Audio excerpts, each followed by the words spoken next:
Nogomet je v prvi vrsti, mislim,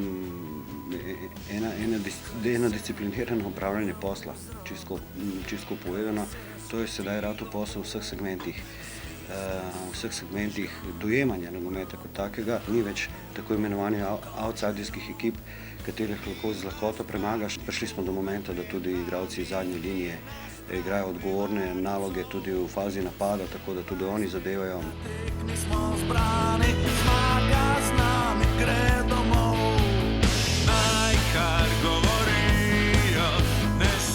Na moje veliko veselje sem v različnih kategorijah, po različnih nivojih tekmovanja osvajal ta prva mesta, ampak tole sedaj je povsem drugačna zgodba in velika odgovornost, tako da upam, da bom lahko nadaljeval po tej poti, potrudil se bom maksimalno, nadaljeval svojo filozofijo dela in upam, da me pripelje čim višje.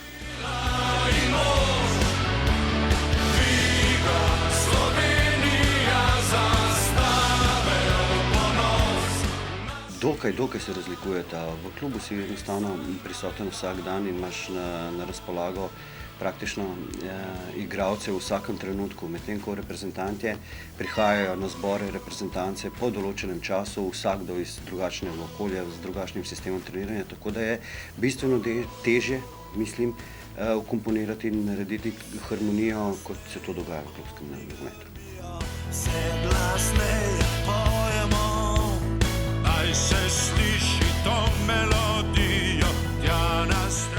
Je pa glasba tudi v veliki meri nekako me spremljala že od same mladosti in tudi kot igralec. In moram priznati, da sem kot igralec bil v določenem momentu tudi na razpotju, ali naj pustim igralsko kariero in se odločim za glasbeno. V tistem času zelo veliko poškodovan, zaradi tega sem začel razmišljati, da bi jaz ustvaril neko glasbeno kariero, ampak na srečo se nisem, sem nadaljeval svojo nogometno pot, ki se je potem prevesila v trenersko, se pravičujem, in enostavno sedaj sem tukaj, kjer sem, ampak kitara je še vedno v moji sobi in ne samo ena.